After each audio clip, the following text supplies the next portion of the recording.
I've been dating my girlfriend Lena for 2 years. She's kind. She's calm. She's the type of person who makes every place feel like home. I loved everything about her. When we first met, she seemed a little guarded. She didn't talk much about her past. But I didn't push her. I thought maybe she just needed time. A few months later, she told me something that broke my heart. She said her older brother Eli died in a car accident when they were teenagers. She said he was her best friend. She cried as she talked about him. She said his death changed her, that she never really recovered. I comforted her. I told her I'd always be there for her. I even went with her to visit his grave once. She stood there holding my hand, crying silently. I remember thinking, I'll never let her go through that pain again. For the next 2 years, we grew closer. We laughed, cooked together, and talked about our future. Eventually, we decided to move in together. We found a quiet apartment complex just outside the city. It was clean, safe, and perfect for us. Everything felt right. Until one evening, everything changed. I was taking out the trash one night when I saw a guy standing by the bins. He smiled and said, "Hey, you must be new here." "I'm Eli." I froze. My brain stopped working for a second. "Eli?" I asked slowly. He nodded. "Yeah, short for Elijah." He looked familiar, too familiar. He had the same smile, the same eyes, the same voice that I heard Lena describe when she talked about her brother. It couldn't be, but it was. That night I told Lena about meeting our new neighbor.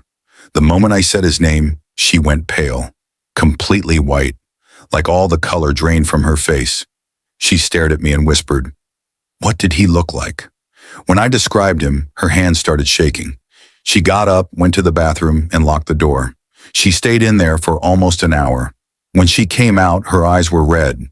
She said one thing, "Please don't talk to him again." I asked, "Why?" "What's going on?" She just said, "It's complicated." And then she went to bed. I couldn't sleep that night. Something felt wrong. She had never acted like that before. Over the next few days, I kept seeing Eli in the hallway. He was friendly. He smiled and waved every time he saw me. Once he said, "Tell Lena I said hi." I froze again. How did he know her name? That's when I knew something was really wrong. The next weekend, Lena went to visit her parents. I decided I needed answers. I knocked on Eli's door. He opened it and looked surprised but smiled. I said, "Hey, can I ask you something?" He nodded and invited me in. His apartment looked normal. Simple furniture, family photos. Then I saw one picture that caught my eye. It was a photo of him and Lena, younger, smiling, standing together. My chest tightened. I turned to him and asked, "Do you know Lena, her last name?" He froze. Then he sighed. "Yeah," he said quietly. "She's my sister." I felt dizzy. I said, "She told me you were dead." He looked down and said softly, "That doesn't surprise me." Then he told me the truth. Years ago, he got into trouble, drugs, debts, bad people. His parents couldn't handle it. They told everyone he died in a car crash to avoid the shame. When Lena found out he was still alive, she was furious. She cut ties with their parents and even blocked Eli. She wanted to forget that part of her life completely. He said he tried to reach out, but she never answered. He didn't even know she lived next door till I mentioned her. I sat there in silence, trying to process everything. Eli wasn't some random neighbor. He was her brother, the one she said was dead. I thanked him and left. When Lena came home that night, I confronted her.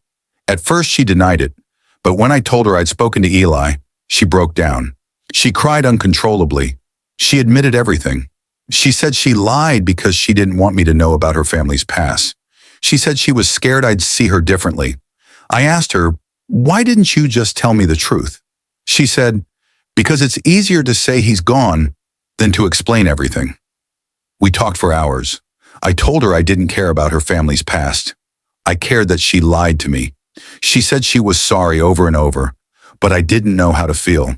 I loved her, but something inside me broke. Over the next few weeks, things felt awkward. She started talking to Eli again.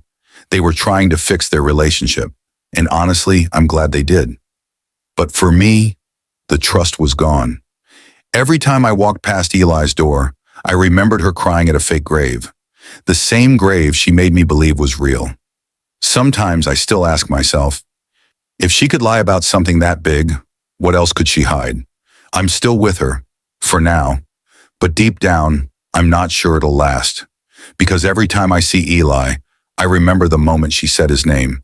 Because sometimes, the truth isn't buried, it's living next door.